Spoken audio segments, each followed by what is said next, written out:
Bueno, vamos a comenzar. Un placer estar de nuevo con ustedes, un martes más de este mes de agosto. Le damos la bienvenida a arquitectos de la provincia de Córdoba, que esta semana se van a incorporar y van a estar acompañándonos durante todo el mes de septiembre. Así que bienvenidos arquitectas y arquitectos cordobeses. Me interesa recalcar, habida cuenta que estuvimos conversando el día martes de la semana pasada en las tareas profesionales, que al proyecto, a la dirección de obra, el tema, el gran tema, pasa por la representación técnica. Hoy ya no decimos en Santa Fe dirección de obra, conducción de obra, ahora hablamos de representación técnica por aquella resolución vigente a partir de enero de este año, en el cual se estableció las diferentes tareas profesionales en función de las responsabilidades emergentes del nuevo Código Civil y Comercial. La gran novedad es que precisamente el representante técnico que en el Código Civil de Vélez Sarsfield tenía esa responsabilidad enorme, omnipotente, omnipresente, de estar como obligado a responder por todas y cada una de las tareas que se ejecutaban en la obra, ahora precisamente se plantea que únicamente va a ser responsable de los conocimientos que razonablemente formen parte de la ejecución, ya sea por el arte, por la ciencia y por la técnica, le hayan inculcado y dentro de su incumbencia profesional. Esto es muy importante porque empiezan a asumir responsabilidades en la ejecución de la obra los oficios. Cada uno de los oficios, sea el yesero, el carpintero, el electricista, el gasista, etcétera, el constructor, van a tener responsabilidades en cuanto podamos acreditar que no es nuestra responsabilidad, sino la responsabilidad del otro, la que genera el vicio oculto, el vicio redivitorio, la ruina parcial o total. Tenemos un derecho que tiene como precedente el derecho español, si hurgamos un poco más atrás el derecho romano, de tal manera de que no se olviden que en el contexto del derecho argentino, el que alega un hecho debe probarlo. De tal forma que la carga de la prueba, que es un elemento muy relevante en el proceso judicial, la carga de la prueba es de quien alega el hecho. Si a nosotros nos indican que hay un vicio, el que indica que hay un vicio es el que debe probar. No son los arquitectos los que en definitiva deben establecer la inexistencia del vicio, sino primero probar el vicio y después establecer el nexo entre ese vicio y la responsabilidad del profesional de la arquitectura o de la ingeniería. En ese sentido, es muy importante las modificaciones que introdujo el Código Civil y de este tema, específicamente de este tema, vamos a hablar en oportunidad de hablar de los vicios redivitorios, que probablemente lo asumamos, lo tomemos el próximo martes. Hoy quiero completar con algunas tareas profesionales que están vinculadas a la administración. La administración es un mandato. La administración es sencillamente lo que nosotros conocemos como un mandato. Si la administración está a cargo del comitente, significa que el comitente es el que paga los materiales, la mano de obra, es decir, todos los gastos vinculados a la ejecución de la obra, y el arquitecto se transforma en un mandatario. Y eso está expresamente tipificado en el Código Civil y Comercial.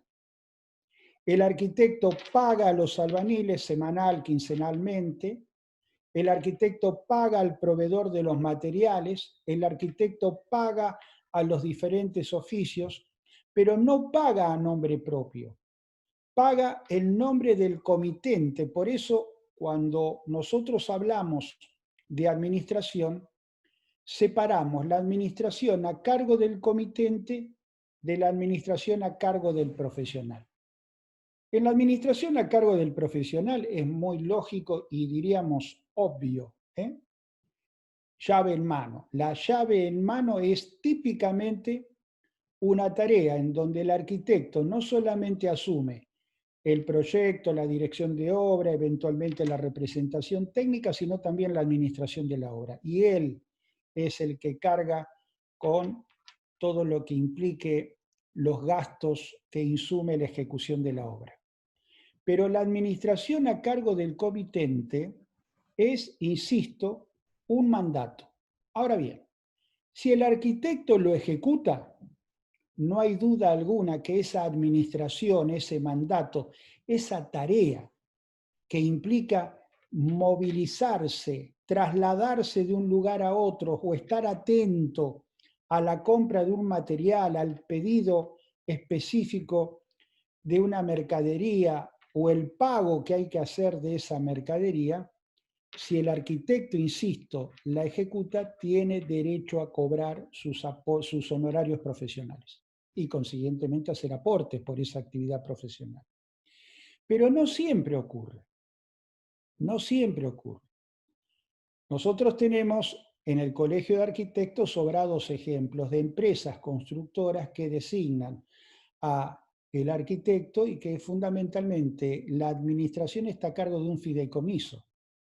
Y no es el arquitecto el que paga, es un empleado del fideicomiso o es un empleado del propietario, si es una empresa constructora, o es un empleado de una sociedad anónima, de una SRL, que ha tomado la ejecución de una obra como comitente y es la que se ocupa a través de un empleado, de un contador, de un estudio contable o de un grupo de asesores contables, de ir pagando, de ir cancelando los distintos compromisos que se puedan tener.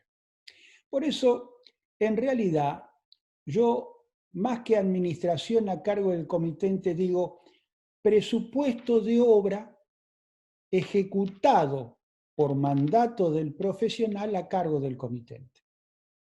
Ese concepto, ese título, aunque es un poquito largo, creo que ejemplifica o simplifica realmente la tarea. Presupuesto de obra ejecutado por mandato del profesional por encargo del comitente.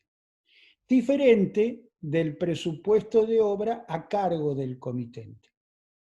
Bien, el otro tema que me interesaba plantearles a ustedes es el tema de la regularización, porque las consultas que permanentemente se me hacen en el estudio es, ¿hay responsabilidades como consecuencia de una regularización? Cuando regularizo, ¿asumo responsabilidades o no? En absoluto. La regularización se limita al relevamiento de la obra. No existe responsabilidad. No existe responsabilidad por vicios. No existe responsabilidad por vicios redivitorios. No existe responsabilidad frente a la ruina parcial o total. Es una obra que se ha ejecutado sin supervisión profesional. Nadie que tenga incumbencia profesional se ha ocupado de la ejecución de esa obra y en un momento determinado, por diferentes razones, puede ser por denuncia municipal, puede ser por denuncia de el colegio profesional, de la caja de profesionales, puede ser por cualquier motivo, no vamos a explicar todos y cada uno de los motivos que pueda haber, el comitente necesita la regularización de la obra porque, imaginemos, se quiere plantear una ampliación de la obra y frente a la ampliación de la obra el municipio le está pidiendo regularice lo que ejecutó sin supervisión profesional y denuncie la ampliación como obra nueva. Entonces, lo que debemos saber es que la regularización se limita a un relevamiento de la obra. No tenemos ninguna responsabilidad cuando hacemos un relevamiento de la obra. ¿Por qué? Porque el relevamiento, en definitiva, es ser fiel a lo que nosotros verificamos. El profesional visualiza y releva. Y por fin, la otra cuestión está vinculada al trámite o trámites administrativos. Hemos resuelto hace muy pocos días una resolución muy importante del colegio en donde definimos precisamente los trámites en la obra pública, que es optativo, y en la obra privada. Si hay en esa tramitación una tarea que se le encomienda al profesional de la arquitectura o de la ingeniería, hay que pagarla. Evidentemente, hay también una obligación de mandato. Hay también un mandato que está ejecutando concretamente el profesional en satisfacción o para ventaja del propietario que se libera de hacer el trámite personalmente. Algunos interrogantes frente al tema abordado en esta cuestión de las tareas profesionales. ¿Podemos valernos de terceros? Viene un arquitecto y nos dice, ¿podemos valernos de terceros? Es decir, yo puedo delegar mi tarea cuando se me encomendó la ejecución de una obra y tengo la posibilidad de viajar durante una X cantidad de tiempo a Europa a perfeccionarme. ¿Puedo delegar en terceras personas la obra? Bien, excepto que de lo estipulado, de lo contratado, de lo encomendado, la elección del profesional hubiera sido por las cualidades personales, profesionales o antecedentes, si esa situación se dio porque en realidad hubo una calificada decisión del comitente en contratarlo a un determinado profesional por las cualidades o antecedentes, el código no establece ninguna inhibición para que el socio o un tercero designado por el profesional y que por supuesto debe suscribir una encomienda con el comitente está habilitado. Ahora bien, si nos valemos de un tercero,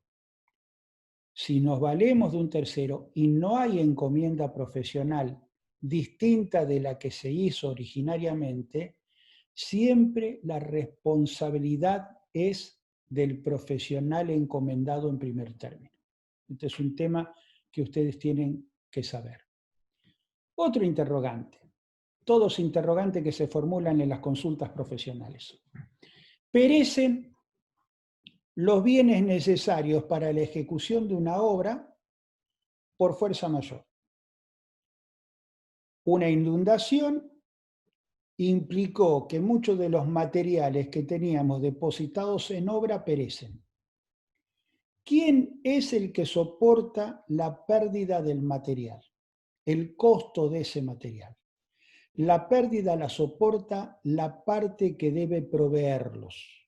Si el constructor se obligó a proveer los materiales, los tendrá que asumir el constructor. Si el comitente, por aquello de que la tarea era una tarea no llave en mano, sino una tarea a cargo del comitente, en definitiva, la administración a cargo del comitente, él era el que proveía el material y el arquitecto se limita a hacer la responsabilidad técnica de la obra, en ese caso va a ser el comitente. La pérdida la soporta la parte que debe proveerlos. Si fallece el comitente, ¿se extingue el contrato? No. Si fallece el comitente, no se extingue el contrato, excepto que se haga inútil o imposible la ejecución. Únicamente, dice tipificadamente el Código Civil, no, si muere el comitente, si fallece el comitente, no se extingue el contrato, excepto que se haga imposible o inútil, dice el Código Civil y Comercial, la ejecución. Ahora bien, ¿y si se muere el profesional o el constructor, se extingue el contrato? Sí, sí, en ese caso se extingue el contrato, excepto que el comitente esté de acuerdo en continuarlo. Ahora bien, ¿qué ocurre si se extingue? El profesional o el constructor falleció y se extingue por fallecimiento del profesional o del constructor. El comitente debe pagar el costo de los materiales aprovechables y el avance de la obra en proporción al precio del total convenido. Repito, si muere o fallece el profesional o el constructor, frente al interrogante se extingue el contrato, si realmente se extingue porque no hay decisión de continuarlo, el comitente debe pagar el costo de los materiales aprovechables y el avance de obra en proporción al precio total convenido. Una cosa que siempre me consultan y que de alguna manera no tienen por qué, porque en definitiva está trazado en el reglamento de edificación y está, diríamos, literalmente establecido desde siempre, es que los roles del director de obra y del representante técnico no pueden ser asumidos por la misma persona. He visto carteles de obra recientemente donde aparece el mismo profesional como director y como conductor. No, no pueden, son absolutamente incompatibles. Uno es designado por el comitente, el otro es designado por el constructor. Y si es el constructor o es el comitente el que eligió a uno para desempeñar ambas tareas, en realidad, como ustedes bien saben, lo hemos dicho antes, la tarea que se impone, la tarea que no puede faltar en la obra es el representante técnico.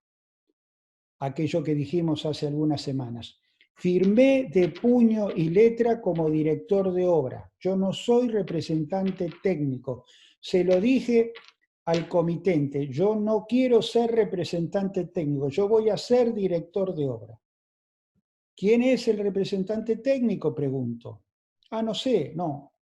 No puede decirme no sé. Usted es el que tiene incumbencia profesional. El Negro Olivera y el Corto Rodríguez, que son dos albañiles, no tienen incumbencia profesional, no están habilitados para ser representantes técnicos. En consecuencia, la ley presume que ustedes son, que el profesional es, en definitiva, el responsable técnico. ¿Por qué? Bueno, porque representan uno y otro diferentes intereses. Esto es, sin perjuicio de lo que vamos a hablar en semanas venideras y en torno a algunas cuestiones vinculadas al director de obra y al representante técnico, aspectos muy trascendentes que hacen operativamente a la ejecución de una obra. Pero ahora vamos a entrar en un tema que es la convocatoria que hoy tenemos y que ha despertado, de acuerdo a consultas que he recibido, muchas expectativas que tienen que ver con los vicios ocultos. A ver, el Código Civil y Comercial no definió vicio oculto, no lo definió. Ahora bien, la doctrina, la interpretación que hacen los jueces, quienes asesoramos y de alguna manera nos documentamos con el derecho comparado, decimos que en realidad el vicio oculto se trata de un defecto que el adquirente no conoció o no debía conocer. Otros dicen, bueno, no alcanza con decir que es un defecto. Son defectos no ostensibles o evidentes. Defectos sí, pero más que defectos, defectos no ostensibles o evidentes. Hay quienes simplifican el tema del vicio oculto y dicen, bueno, en realidad el vicio oculto es lo no conocido, un defecto no conocido. Ahora bien, si un defecto, escuchen esto, si un defecto es conocido porque es manifiesto, puede presumirse que integra la negociación de modo que el precio refleja su existencia. Vuelvo. Si un defecto, es decir, un vicio, es conocido por el adquirente porque es manifiesto, no siempre ese vicio es imputable como responsabilidad si el adquirente, en definitiva, puede presumirse que integra la negociación y esa negociación se ha delatado en el precio que refleja su existencia. Lo compré porque con este vicio de alguna manera me resultó más barato sin perjuicio que pueda subsanarlo en un futuro. El vicio oculto no debe confundirse del vicio redivitorio. Redivitorio es un término en latín. Los abogados usamos muchos a veces para darnos importancia términos en latín. Alguna vez estudiamos en el colegio secundario, quienes tenemos bastantes años encima, estudiábamos latín y evidentemente nuestro derecho tiene su origen en el derecho romano, después el imperio romano se trasladó a España y España después a sus colonias americanas, de tal manera que en el derecho existe mucho términos latinos. Redivitorio quiere decir volver a tener, redivir, volver a tener. Entonces, ¿cuál es el significado de la palabra redivitorio? La palabra redivitorio obliga a quien vende a volver a tener la cosa, es decir, a deshacer la venta. Ese es el concepto de lo redivitorio. El vendedor, el enajenante, frente a un vicio redivitorio que tiene la cosa que entrega, cuando dice se redivive, volver a tener, es volver a tener la cosa, recuperarla. ¿Por qué? Porque evidentemente tiene que restituir lo percibido en consecuencia del vicio que tiene encima. Hay un concepto, una definición sobre vicios redivitorios. En esto sí, el Código Civil, a diferencia del vicio oculto, el Código Civil dice que vicios redivitorios son defectos que hacen a la cosa impropia para su destino.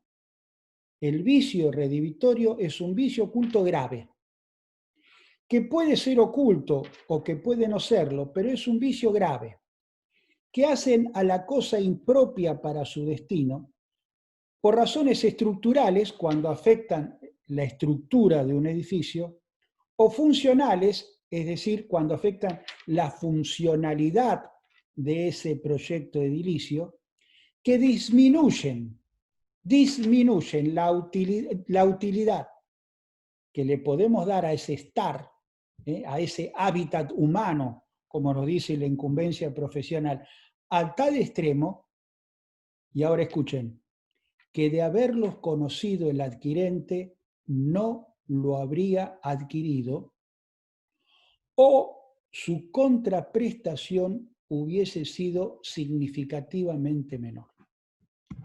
Esto es, en suma, un concepto que una ley federal establece y sobre la cual nosotros, los abogados, jugamos abiertamente con estos temas. Quizás lo más jugoso en este tema de los vicios ocultos y los vicios aparentes sean los distintos interrogantes que se nos plantean permanentemente cuando tenemos que atender la consulta. Que un objeto, que una propiedad, que un material, nos pregunta un arquitecto, carezca de ciertas cualidades, ¿es algo distinto de la existencia del vicio?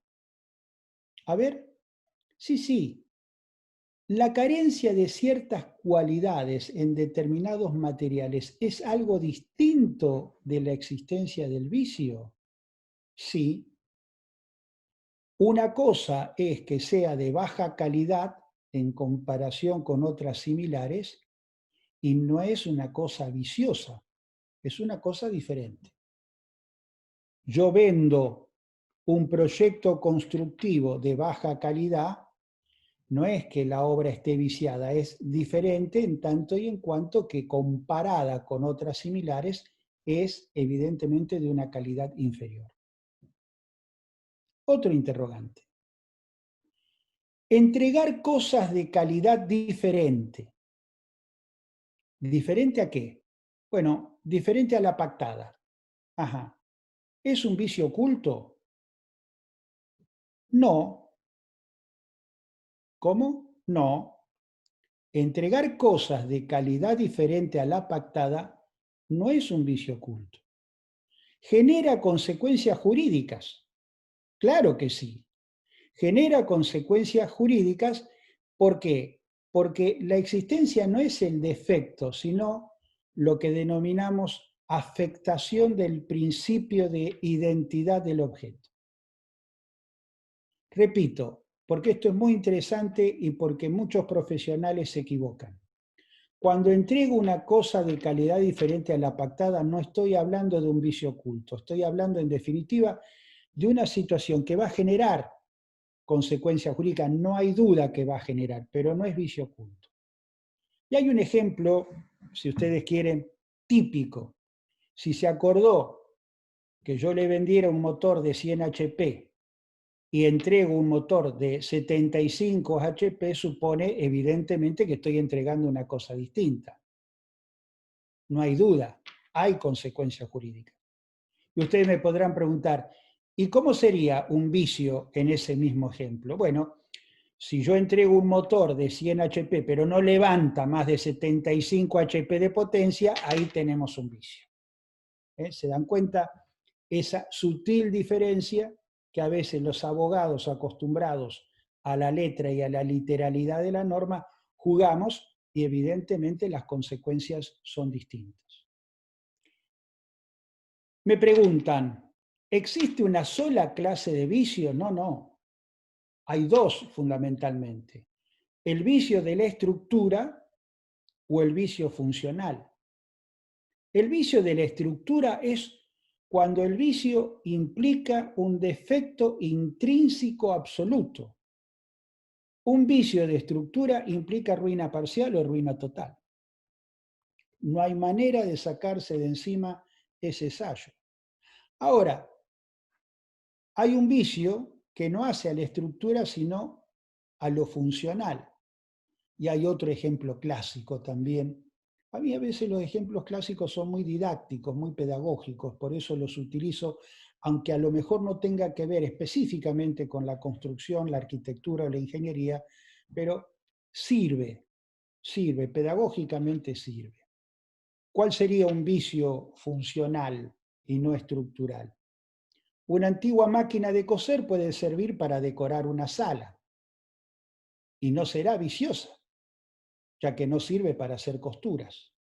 Ahora, fíjense ustedes, el tema está en quién la adquiere. Si la adquiere un coleccionista de cosas antiguas, en definitiva, no hay vicio. Ahora, si la adquiere para un taller de costura, evidentemente va a tener un vicio. Estas son cuestiones que a veces muy sutilmente se presenten, pero que en materia de vicio juega un papel importante. Ahora, otra pregunta. El adquirente conoce el vicio. Repito, el adquirente conoce el vicio, conoce que existe un vicio. No es vicio oculto, no. ¿Y cómo se llama? Vicio aparente. Es decir, no es un vicio oculto, es un vicio aparente. Ahora, las reglas de la buena fe, y acá empieza a incorporarse, recuerden que yo les hablé de dos principios muy importantes que genera el nuevo Código Civil. Uno es el principio de razonabilidad. Bueno, podemos hablar de tres principios. el principio de razonabilidad. No es razonable que me imputen una responsabilidad de la cual yo evidentemente no pude conocer. El principio de legalidad. Lo que la encomienda dice hay que cumplir. Es ley para las partes, principio de legalidad. Y está por fin el principio de buena fe. Las reglas de la buena fe omiten deshacer lo acordado. Si yo compro, adquiero un proyecto edilicio ejecutado a sabiendas de los defectos que tiene, yo no puedo esgrimir el vicio oculto. ¿Por qué? Porque frente a un vicio conocido no hay defraudación de expectativas. Repito, frente a un vicio conocido no hay defraudación de expectativas. En el vicio conocido, en el vicio que yo conozco y adquiero a pesar del vicio, rige lo que llamamos el principio de conformidad. Y el principio de conformidad se emparenta con este otro principio que mencioné antes, el de la buena fe. Ahora, si el vicio es desconocido, el vicio no lo conozco, no sabía que existía, pero si hubiera hecho un estudio minucioso, si hubiera hecho un estudio detenido, no yo que soy lego en esa materia, no un abogado sobre la estructura, sino que lo hubiera hecho un ingeniero, un arquitecto, ¿es un vicio oculto? No, porque en realidad el vicio se considera oculto cuando el adquirente emplea la diligencia adecuada al caso. ¿Según qué?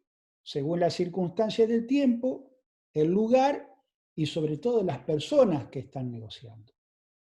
Si un abogado adquiere una propiedad desconociendo, por supuesto, las diferencias que puede haber entre un H25 y un H21, no puede invocar su ignorancia como argumento de su desconocimiento. Pero no es lo mismo cuando hablamos de personas, cuando hay un ingeniero o un arquitecto que seguramente hará un estudio químico sobre la composición de ese cemento y podrá en consecuencia conocer este aspecto. Estas son cuestiones que permanentemente se presentan en materia de vicios ocultos. A veces pensamos que en materia de vicios ocultos todo es muy fácil, es pensar que el vicio oculto en suma es un vicio no conocido, donde hablamos concretamente de cuándo y de qué manera tiene que aparecer y no percibimos todas estas características que permanentemente se pueden llegar a presentar en la obra. Ahora, ¿hay posibilidades de resolver el vicio oculto? Es decir, lo que llamamos los efectos de los vicios ocultos. Y el Código Civil habla de saneamiento. Cuando ustedes escuchen la palabra saneamiento en el Código Civil y Comercial, es cómo y de qué manera la ley establece que se puedan subsanar los vicios. Una posibilidad que establece el propio código es que la persona que compró, el adquirente, y que advierte el vicio oculto, pide un bien equivalente si ese bien es fungible. Esa es una posibilidad. O el adquirente declara la resolución del contrato, en consecuencia tiene el derecho a solicitar la declaración de la resolución del contrato. Esto tiene un juego, si se quiere, interesante. Insisto, puede ocurrir que la persona que recibió la cosa con vicio pretenda la resolución del contrato. No quiero el contrato, no confío más, evidentemente he sido abusado en mi buena fe, no quiero.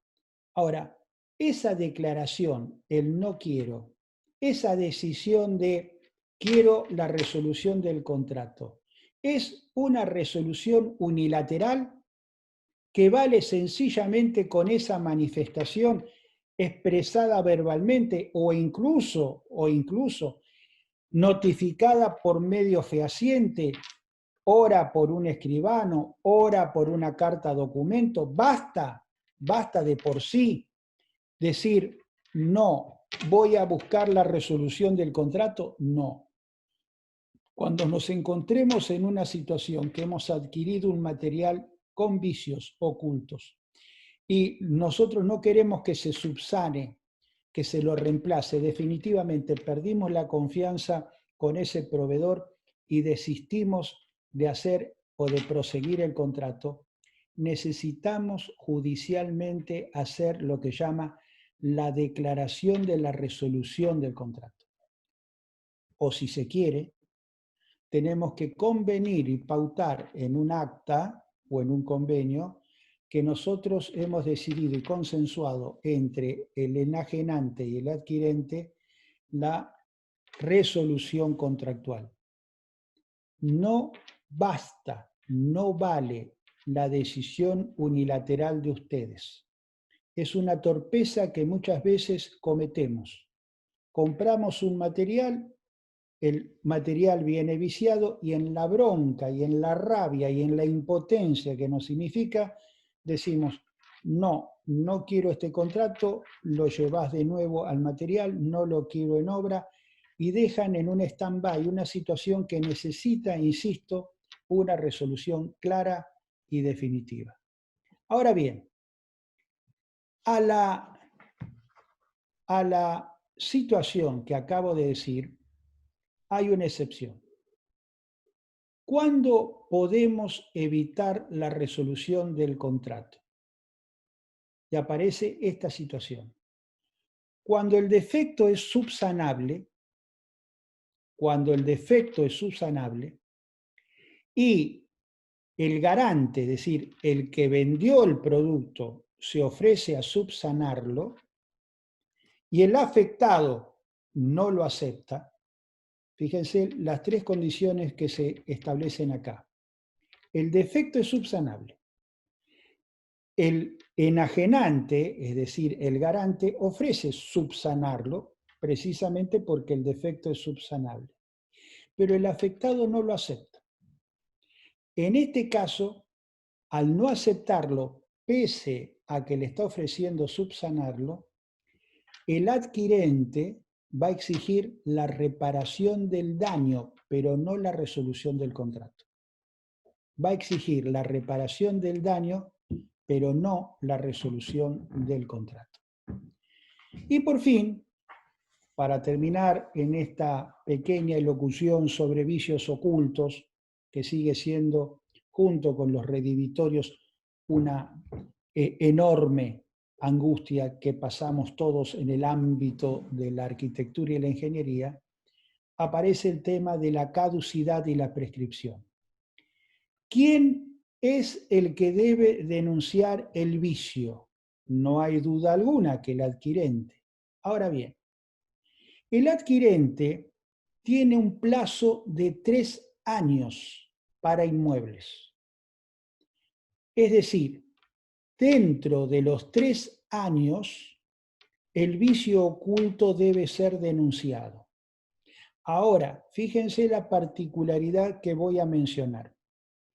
Es cierto, tiene 3 años para denunciar el vicio oculto y lo cuenta a los 3 años desde que recibió la obra.